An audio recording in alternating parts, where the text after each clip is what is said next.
ओ किसी राह में किसी मोड़ पर, किसी राह में किसी मोड़ पर कहीं चल न दे न तू छोड़ कर मेरे हम सफर, मेरे हम सफर, मेरे हम सफर, मेरे हम सफर।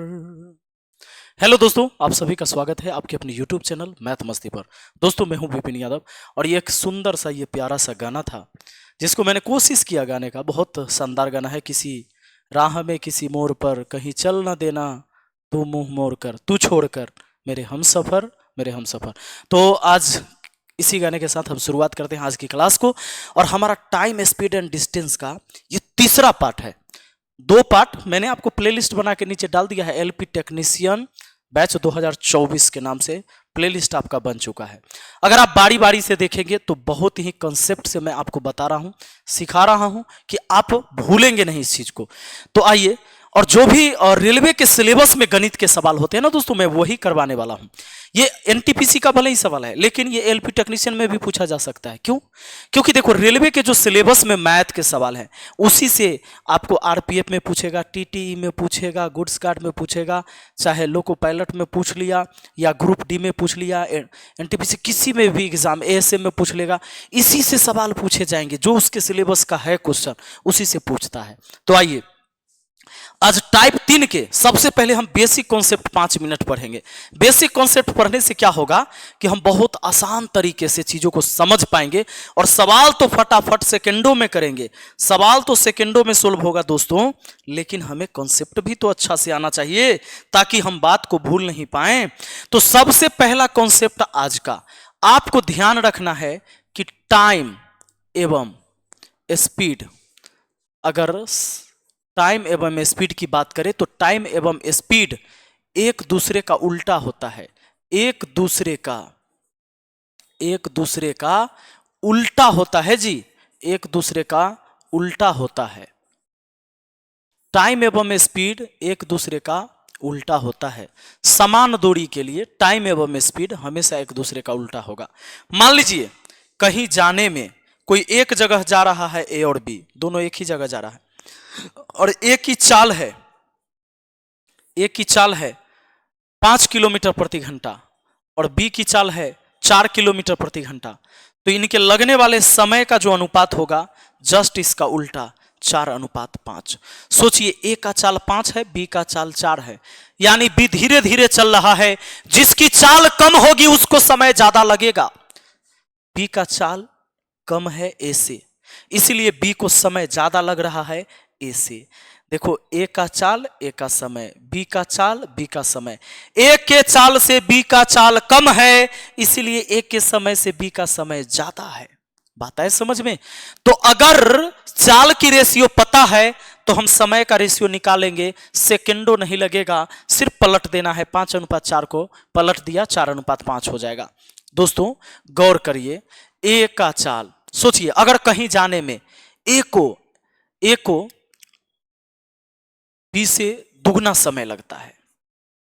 ये टाइम का रेशियो मैंने दे दिया कि ए को कहीं जाने में उस दूरी को, जिस दूरी को ए जा रहा है उसी को बी जाएगा, लेकिन बी से दुगना समय ए को लग रहा है। समय ज्यादा किसको लगेगा? समय ज्यादा किसको लगेगा? जो कोढ़िया होगा, जो धीरे धीरे चलेगा। तो अब चाल का रेशियो यानी स्पीड की रेशियो अगर आपसे कहें तो बहुत सिंपल तरीका, आप समय को पलट देंगे, 1:2 इसकी स्पीड होगी। यानी ए को समय दुगना, बी से दुगना समय इसलिए लग रहा है क्योंकि ए का स्पीड कम है और बी का स्पीड ज्यादा है। ज्यादा स्पीड वाला को समय कम लगेगा, कम स्पीड वाला को समय ज्यादा लगेगा। आपको यह बात पता चल गया कि टाइम एवं स्पीड एक दूसरे का उल्टा होता है। दुगो में तो फटाक से उलट दीजिएगा। और मान लीजिए कि 3 गो है और कहीं जाने में टाइम लग रहा है इनको, कहीं जाने में ए जाता है 1 घंटा में, बी जाता है 2 घंटा में, सी जाता है 3 घंटा में। अब कह देगा कि इनकी स्पीड का रेशियो बताओ, इनकी स्पीड का रेशियो। देखिए ये टाइम का रेशियो है, टाइम एवं स्पीड एक दूसरे का उल्टा होता है जी, बस उल्टा। तो कैसे उल्टेंगे? क्या 3 2 1 लिखेंगे? नहीं, गलत हो गया। इसमें लगाना आप ढकढकिया मेथड। ढकढकिया मेथड क्या कहता है कि जिसका निकालना है उसको ढक लो। ए का निकालना है पहले तो ए को ढकेंगे, बाकी संख्या गुना करेंगे, 2 तिहाई 6। अगर डी तक भी रहता तो आगे सबका गुना करते। जिसका निकालना है उसको ढक लेंगे, बाकी सबको गुना करके लिख लेंगे। अब बी का निकालना है, बी का स्पीड बी के सामने, तो बी वाला समय को ढकेंगे, 3 1 कम 3। अब देखो, अब आपको सी का निकालना है स्पीड, तो सी वाला ढक लीजिए, 1 दूना 2। यही हो गया इनके स्पीड का रेशियो। देखिए स्पीड का रेशियो, सबसे कम समय इसमें ए को लग रहा है, ये समय का रेशियो ऊपर है, चाल का रेशियो नीचे है। ए को सबसे कम समय लग रहा है क्योंकि ए का चाल सबसे ज्यादा है, पक्का। और सब समान दूरी ही जा रहा है। देखिए देखिए देखिए, सब समान दूरी। दूरी कैसे निकालते हैं? दूरी बराबर होता है चाल गुने समय, डिस्टेंस होता है टाइम गुना स्पीड, होता है कि ना। तो देखिए 6 1 कम 6, टाइम स्पीड गुना करिए, 2 तिहाई 6, 3 दूना 6। सब एक ही दूरी जा रहा है, समान दूरी ही जा रहा है। डिस्टेंस होता है टाइम एवं स्पीड, टाइम इनटू स्पीड। दोस्तों तो आप ये समझ गए, अगर 3 गो में पलटना हो तो ऐसे। अब इसको क्यों जरूरी है? क्योंकि हो सकता है सवाल कह देगा कि वहां उस दूरी को तय करने में सी को लगा था 18 मिनट, सी को लगा था 18 मिनट, तो ए का समय बताइए कितना लगा होगा? सी को लगा 18 मिनट। पहले टाइम रेशियो, तो टाइम से वहां निकाल सकते हैं, तो कोई दिक्कत नहीं, इस स्पीड में लाने की जरूरत नहीं होता। लेकिन टाइम देकर ये कह दे, टाइम देकर ये कह दे, सी का मान लीजिए चाल था 36 किलोमीटर प्रति घंटा, है ना, और कह दे कि ए का चाल कितना किलोमीटर प्रति घंटा, ये बताइए। तो आपको दिया गया था टाइम का रेशियो, आपने पलट के निकाल लिया स्पीड का रेशियो। अब स्पीड का रेशियो आप यहां समझ लीजिए 36 किलोमीटर प्रति घंटा सी का, तो सी का तो है 2 यूनिट स्पीड, स्पीड 2 लेकिन रियल में 36, रियल में 36। तो एक का मान कितना? 18, एक का मान 18, 6 का मान निकालना है, 18 6 के 108, यानी यह 108 किलोमीटर प्रति घंटा के चाल से चल रहा है। कोई दिक्कत नहीं है, इस बात को समझ गए। टाइम एवं स्पीड एक दूसरे का उल्टा होता है, ये बात समझ गए। दोस्तों कभी कहेगा कि कोई ना 1/15 भाग चाल कमी कर दिया, चाल में कमी किया, चाल में कमी किया 1/15 का। 1/15 का चाल में कमी करने का मतलब होता है कि 15 से चाल था पहले, अब 1 कम करेगा, तो 15 में 1 कम करेगा तो कितना हो गया? 14। पहले वाला 15, पहले वाला 15, नया वाला 14। 1/15 भाग की कमी कर देना मतलब होता है 15 में से 1 कम कर देना, यानी 14/15 चाल। ये पुराना हो जाएगा, ये मूल हो जाता है। मूल मतलब प्रारंभ की चीजें, मूल हमेशा नीचे होता है, मूल माने जड़, जड़ होता है नीचे। तो ये नीचे वाला जो हो गया पहले का हो गया, नया हो गया 14। कह दे चाल में 1/10 भाग की वृद्धि कर दिया, चाल में 1/10 भाग की वृद्धि कर दिया, जोड़ देंगे 11/10 हो गया, यानी चाल 10 था अब 11 हो गया, 10 से 11 हो गया, तो चाल में वृद्धि 1 का हुआ कि नहीं? 10 से 1 बढ़ा, 1/10 बढ़ाने का मतलब 10 पर 1 बढ़ना, तो 10 में 1 बढ़ा तो 11, 11/10। यही तो बात है और कोई बात नहीं है। अब देखिए सवाल आपको कैसे समझ में आएगा। सवाल बहुत सिंपल तरीके से समझ में आने वाला है, आपको न समझ में आएगा ऐसा हो ही नहीं सकता। कहता है ए और बी चाल का अनुपात 4:5 है, इसलिए गंतव्य स्थान तक पहुंचने में ए को बी के तुलना में 20 मिनट अधिक समय लगता है। ए को समय ज्यादा लगता है, ए अपनी चाल से दुगनी चाल से चलता है, तो वह उस दूरी को खाली जगह में तय करेगा, मतलब कितने समय में तय करेगा। दोस्तों ध्यान दीजिए, ए और बी के चाल का अनुपात है, ए और बी के चाल का अनुपात है 4:5। तो ये चाल का अनुपात है, अगर टाइम का रेशियो निकालना हो तब ये पलट जाएगा। ए का चाल 4 है, बी का चाल 5 है, पलट देंगे तो 5:4 हो जाएगा, ये टाइम का रेशियो। ए को समय ज्यादा लग रहा है बी से, क्यों? क्योंकि ए का जो है स्पीड कम था बी से, ए का स्पीड कम था बी से, जिसका स्पीड कम रहेगा उसको समय ज्यादा लगेगा। और यही कारण है कि जिसके वजह से कहा कि ए को बी के तुलना में 20 मिनट अधिक लगता है। तो यहां देखिए बी के तुलना में ए को कितना अधिक लगता है? एक अधिक लगता है, 1 यूनिट अधिक लगता है। रियल में बोला कि 20 मिनट अधिक लगता है ए को। अब देखिए ए का अगर समय निकालना चाहूं तो 1 का मान 20, 5 का मान 20, 25 100 मिनट। 100 मिनट ए को सीधा सीधा कहीं जाने में 100 मिनट लग रहा है। बात है समझ में।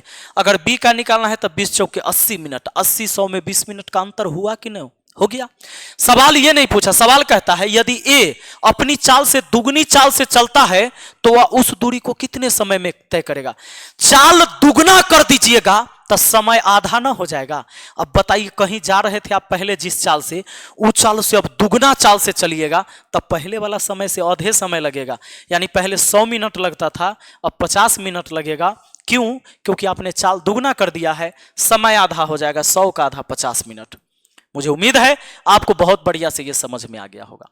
आगे बढ़ते हैं, अगला सवाल देखते हैं क्या कहता है। देखिए अगला सवाल यह कह रहा है कि सामान्य की 3/4 चाल से चलकर एक व्यक्ति अपने कार्यस्थल पर 15 मिनट देरी पहुंचता है। सामान्यतः कार्यस्थल तक पहुंचने में उसे कितना मिनट लगता है? सामान्य की 3/4 चाल से चला, 3/4 चाल से चला, इसका मतलब कि अगर प्रारंभिक चाल 4 था तो नया चाल 3 है। ये स्पीड का रेशियो है दोस्तों। ये किस चीज का? स्पीड का, कि पहले 4 था अब 3 हो गया। सामान्य चाल का 3/4 मतलब 4 से 3 हो गया है, घट गया है। कहता है एक व्यक्ति अपने कार्यस्थल पर 15 मिनट देरी पहुंचता है। 15 मिनट देरी पहुंचता है, यह समय का अंतर दिया हुआ है। 15 मिनट देरी पहुंचना मतलब पहले से अब 15 मिनट ज्यादा लग रहा है। तो चाल का रेशियो पता है, इसी को उलट दीजिए, 4/3, ये टाइम का रेशियो हो जाएगा दोस्तों। ये टाइम हो गया कि पहले 3 मिनट लगता था तो अब 4 मिनट लगेगा। 4 मिनट क्यों लगेगा? क्योंकि पहले चाल ज्यादा था, अब चाल कम है। नीचे हमेशा पहले की चीज होती है, मूल चीज होती है। मूल माने जड़, जड़ होता है नीचे जमीन में। तो पहले चाल 4 था अब 3 है, चाल कम गया इसलिए समय बढ़ गया। तो कहता है कि 15 मिनट देरी हो गया तो 3 से 4 हो गया समय, इसका मतलब देरी हुआ 1 मिनट का। और रियल में बोला कि 15 मिनट का देरी हुआ है जी। तो 1 का मान 15 हुआ। तो देखिए सामान्य कार्यस्थल तक पहुंचने में उसे कितना मिनट लगेगा। सामान्य मतलब पहले का समय पूछा है। 1 का मान 15 मिनट, 3 का मान हो जाएगा 15 तिहाई 45 मिनट। आपका आंसर हो गया जी। आपका आंसर कितना हो गया? 45 मिनट। Option C answer. आइए दोस्तों अगला सवाल देखते हैं। दोस्तों अगला सवाल देखिए जरा, ध्यान तो दीजिए आप इधर। एक निश्चित दूरी वाली सड़क पर एक कार की सामान्य औसत गति 50 किलोमीटर प्रति घंटा है। यह कार की नॉर्मल स्पीड है जी 50 किलोमीटर प्रति घंटा। अब कहता है एक विशेष दिन औसत यदि सामान्य औसत गति से 1/10 कम थी, जिसके परिणाम स्वरूप यात्रा समाप्त करने में 18 मिनट अधिक समय लगा, सड़क की यह दूरी किलोमीटर में कितनी है? मान लीजिए कोई व्यक्ति पहले चला रहा था 50 किलोमीटर प्रति घंटा के चाल से वह कार को, लेकिन एक विशेष दिन हुआ क्या कि अपने घर से जा रहा था ससुराल बीवी को लाने, जिसके वजह से बेचारा का स्पीड कम हो गया। बीवी को लाने जा रहा था, स्पीड 1/10 कम हो गया। हाँ, बीवी से मिलने जाएगा तो स्पीड कम हो जाएगा, बाकी से मिलने में स्पीड बढ़ जाता है। 1/10 कम हो गया। 1/10 कम होने का मतलब 9/10, 9/10 स्पीड कर लिया उसने 9/10 स्पीड कर लिया। क्यों? पहले वो 10 के चाल से जा सकता था, ये भाग में है 10 के चाल से जा सकता था, अब 9 कर लिया। तो बताइए टाइम तो अब ज्यादा लगेगा, टाइम उलट जाएगा। 10/9 टाइम एवं स्पीड एक दूसरे का उल्टा होता है। यानी पहले 9 समय लगता था तो अब 10 समय, जिसके कारण कहता है 18 मिनट अधिक लगा। सोचिए 9 के बदले 10 लगा तो अधिक कितना लग रहा है? 1 यूनिट अधिक, 1 यूनिट अधिक, लेकिन बोला समय 18 मिनट अधिक लगा। 18 मिनट अधिक लगा। तो बताइए 9 से 10 हुआ तो 1 अधिक, लेकिन रियल में बोला 18 मिनट अधिक, यानी 1 यूनिट का मान हुआ 18 मिनट। तो पहले वाला समय निकालना है। 1 का मान 18, 9 का मान 18 9 62 से 162 मिनट हो गया। सरकारी स्कूल वाला पहाड़ा सुनिए, 162 मिनट हो गया ये सामान्य पहले का समय। और पहले जा रहा था 50 के चाल से। आपसे पूछा है दूरी बताइए ना, मैंने उस ससुराल जो जा रहा है उसकी दूरी, सड़क की यह दूरी किलोमीटर में कितनी है? दूरी निकालना है। दूरी बराबर चाल गुना समय। पहले वो आदमी 50 किलोमीटर प्रति घंटा के चाल से जाता था, ये नॉर्मल स्पीड थी उसकी। अब उसी उसी चाल से पहले पहुंचता था वो 162 मिनट में। इसको 60 से भाग दे देंगे तो घंटा में हो जाएगा, क्योंकि चाल है किलोमीटर प्रति घंटा में, तो इसको भी घंटा में रखना जरूरी है। तब तो घंटा से घंटा कटेगा, 0 से 0, 6 से कटा 6 दूना 12, 6 सत्ते 42, 27 बचे 135, 135 किलोमीटर हमारा हो गया। ये उसके घर से ससुराल की दूरी 135 किलोमीटर। दोस्तों हमने ये वाला समय क्यों नहीं लिया? देखो 1 का मान 18, 10 का मान 18, दहां 180 मिनट ये होता, 180 मिनट होता, ये दोनों में 18 मिनट का अंतर हुआ। इस समय इसलिए नहीं लिए क्योंकि हमें सामान्य चाल दिया हुआ है 50, तो सामान्य वाला ये नॉर्मल चाल था, तो नॉर्मल समय लिए, बढ़ा घाटा समय नहीं लिए, इसीलिए चाल गुना समय दूरी हुआ। बात है समझ में? चलिए वेरी गुड, आगे बढ़ते हैं।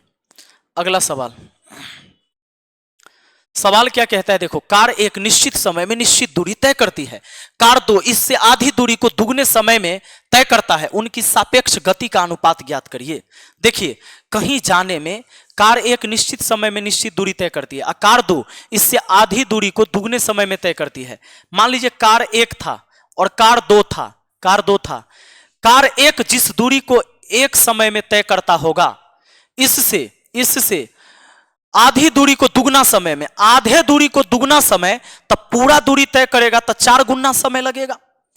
अगर ई जितना तय किया होगा कार 1, उसका आधे दूरी तय करे में दुगना लगता है, अब पूरा दूरी दे देंगे तो 4 गुना समय। अब ये था आपका टाइम का रेशियो, तो स्पीड का रेशियो बस इसका उल्टा हो जाएगा, 4:1, क्योंकि टाइम एवं स्पीड एक दूसरे का उल्टा होता है।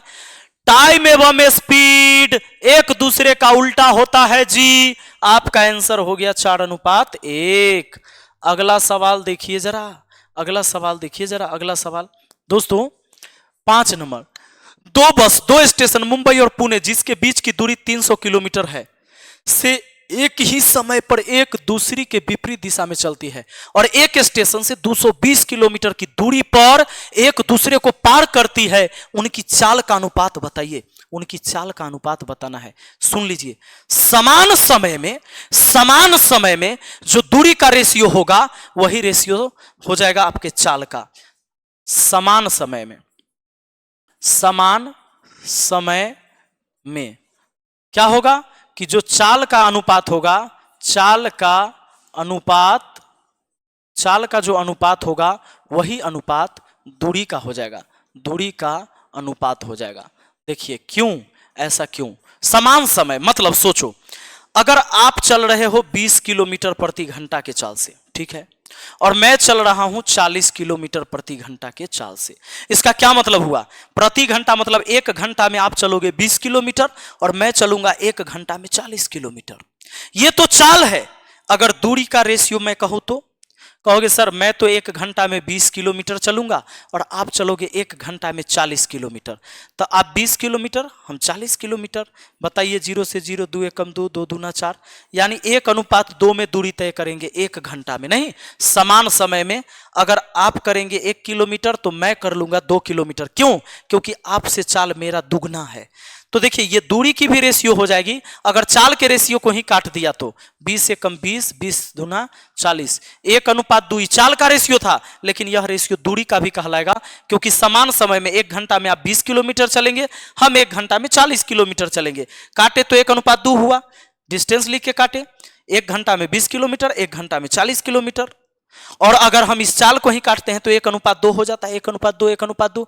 इसका मतलब हुआ कि समान समय में 1-1 घंटा दोनों के लिए 2-2 घंटा, दोनों के लिए 3-3 घंटा, दोनों के लिए 4-4 घंटा, यानी कि समान समय अगर होगा तो जो दूरी का रेशियो होगा वही चाल का रेशियो, और जो चाल का रेशियो होगा वही दूरी का रेशियो। अब देखो इस सवाल को, एक मुंबई है, 2 बस, एक मुंबई से और एक दूसरा पुणे से चलती है। एक बस इधर से खुलती है, एक बस इधर से खुलती है, और कहता है एक स्टेशन से 220 किलोमीटर की दूरी पर मिलती है। यहां से चलते चलते कहीं मिला तो 220 किलोमीटर, पूरा था 300, और यहां से जाके जहां कहीं मिला ना दोनों, तो इधर से ये भी आई, तो एक स्टेशन से 220 किलोमीटर दूर पर मिला, तो 220 किलोमीटर पर मिला, तो ये 220 गया और एक ही समय दोनों चला है। देख लीजिए, एक ही समय पर एक दूसरे के विपरीत दिशा में चलती है, एक ही समय पर, जिस टाइम ये चला उस टाइम ये चला, तो ये आया 220 किलोमीटर दूर आके मिल गया, एक स्टेशन से 220 किलोमीटर दूर पर मिला। तो ये 220 तो इधर वाला कितना 80 किलोमीटर चला होगा, ये 220 तो 80। अब देखिए अगर इस रेशियो को अगर हम कहते हैं कि 220 चला वो 80 चला, एक ही समय चला था, तो 0 से 0, अगर ये 11 तो ये 8 का आधा 4, अगर ये 11 दूरी तय किया होगा तो ये 4 दूरी तय किया होगा। इनके चाल का अनुपात पूछा है, तो चाल का अनुपात समान समय है, तो जो दूरी का रेशियो है वही रेशियो चाल का हो जाएगा, 11:4 हो जाएगा। अगर ये 220 किलोमीटर चला तो ये 80 किलोमीटर, ये 220 किलोमीटर प्रति घंटा के चाल से तो ये 80 किलोमीटर प्रति घंटा के चाल से, ये 11 किलोमीटर प्रति घंटा के चाल से तो ये 4 किलोमीटर प्रति घंटा के चाल से, यानी 11:4 हो गया इनके चाल का अनुपात। बताइए, आइए आगे देखिए छठा सवाल क्या कहता है दोस्तों, ध्यान देना। कहता है एक साइकिल चालक द्वारा एक निश्चित दूरी d एक निश्चित चाल से तय की जाती है। यदि एक जॉगर उससे दुगने समय t में उससे आधी दूरी तय करता है तो साइकिल चालक की चाल और जॉगर की चाल का अनुपात ज्ञात कीजिए। चलिए उनके चाल का अनुपात ज्ञात करते हैं। एक साइकिल चालक द्वारा एक निश्चित d दूरी निश्चित चाल से तय की जाती है। साइकिल वाला है, एक जॉगर है मॉर्निंग वॉक करने वाला, दौड़ने वाला। यदि एक जॉगर उससे दुगने समय में उससे आधी दूरी तय करती है, दुगना समय में एक आधा दूरी तय करता है। देखो टाइम क्या बोला, इससे दुगना समय में जॉगर जो है साइकिल वाला से दुगना समय में, समय हो गया, आधे दूरी तय करता है, इसका आधे दूरी तय करता है दुगना समय में, तब पूरा दूरी तय करने में 4 गुना समय लगेगा। बस हो गया। अब आपको टाइम का रेशियो पता है, स्पीड का रेशियो क्या हो जाएगा, 4:1 हो जाएगा। आपका आंसर ऑप्शन सी हो जाएगा। अब देखिए अगला सवाल, अगला सवाल क्या है, देखो बहुत बढ़िया सवाल है ये। रामू एक निश्चित स्थान पर 30 घंटा में पहुंच सकता है यदि वह अपनी चाल में उसके 1/15वें हिस्से की कमी करता है तो वह उतने ही समय में 10 किलोमीटर कम दूरी तय करता है। उसकी चाल ज्ञात कीजिए। देखिए एक निश्चित स्थान तक 30 घंटा में पहुंच सकता है, इन नॉर्मल टाइम है उसका कि 30 घंटा में वो पहुंच सकता है, और कहता है यदि वह अपनी चाल का 1/15वां हिस्सा की कमी कर दे, 1/15 कम कर देगा तो 14/15 हो जाएगा, 15 में से 1 कम करेगा तो 14 हो जाएगा, यानी 14/15 चाल हो जाएगा। 1/15 भाग हिस्सा कम करना है, 15 में से 1 कम करना है, 14/15 हो जाएगा। यानी पहले के चाल अगर 15 रहा होगा तो अब नया चाल कितना हो जाएगा, 14 हो जाएगा। दोस्तों एक बात बताइए, ये जो स्पीड का रेशियो है क्या यही डिस्टेंस का रेशियो नहीं हो जाएगा? डिस्टेंस का रेशियो नहीं हो जाएगा, 14:15 नहीं हो जाएगा? 14:15 न लिख के ये पहले वाला देखो, डिस्टेंस का रेशियो ऐसे लिखे, 1/15 हिस्सा कम किया, 1/15 हिस्सा चाल में कम करेगा अपनी चाल में, यानी 14/15 हो जाएगा। पहले का चाल 15, नया चाल 14। तो पहले अगर वो 15 किलोमीटर जाता था तो नया में अब 14 किलोमीटर ही जाएगा उतना ही समय में। नहीं, पहले के चाल 15 तो अब का चाल 14, तब पहले जाता रहा होगा अगर 1 घंटा में 15 किलोमीटर तो अब 14 किलोमीटर, ये रेशियो है। अब कहता है कि 10 किलोमीटर कम दूरी तय करता है, तो देखिए तो डिस्टेंस कितना कम होगा, 1 कम, 1 का मान हुआ ये 10 किलोमीटर, तो पहले जाता रहा होगा 15 दहाई 150 किलोमीटर। अगर अब का पूछा जाए 1 का मान 10, 14 का मान 14 दहाई 40, 140 किलोमीटर, पहले 150 और अब हुआ 140, तो 10 का अंतर हुआ कि नहीं, 10 किलोमीटर कम दूरी तय किया कि नहीं किया। अब सवाल यह कहता है कि 150 किलोमीटर दूरी तय करने में शुरुए में बोला है कि 30 घंटा में पहुंच सकता है, और चाल आपसे पूछ लिया है, उसकी चाल ज्ञात करिए। तो 150 किलोमीटर दूरी को 30 घंटा में तय करता है, तो 30 से भाग दे देंगे, 30 घंटा से 0 से 0, 3 × 15, यानी चाल हो जाएगा 5 किलोमीटर प्रति घंटा, चाल हो जाएगा 5 किलोमीटर प्रति घंटा।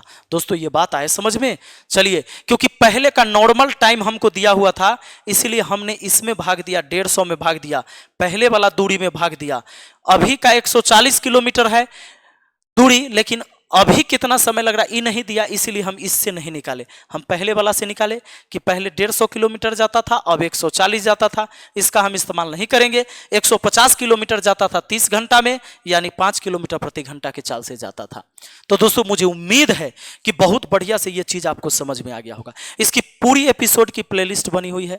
और एक बात और मैं बता दूं, इस वीडियो को ना मुझे दोबारा बनाना पड़ा, क्योंकि एक बार जब मैंने वीडियो बनाया ना तब माइक को ऑन ही नहीं करा, और पूरी वीडियो तो बना लिया था कंप्लीट, बहुत अच्छे से ऐसे ही पढ़ाया था आपको समझा के, और लेकिन उसमें वॉइस ही नहीं थी। मैंने दोबारा इस वीडियो को मेहनत करके बनाया है। अगर वीडियो अच्छा लगा है लाइक जरूर करिएगा। हाँ, चैनल को सब्सक्राइब करके बेल आइकन दबा लीजिए, ऑल नोटिफिकेशन पर सेट कर लीजिए। काहे कि जब भी हम वीडियो अपलोड करेंगे तो उसका नोटिफिकेशन मिलेगा। अब 2-2 वीडियो डेली अपलोड करने जा रहे हैं, बात है समझ में, और पूरा कोर्स आप आराम से कर सकते हैं, अच्छे से गणित को सीख सकते हैं। चलिए, thank you, best of luck.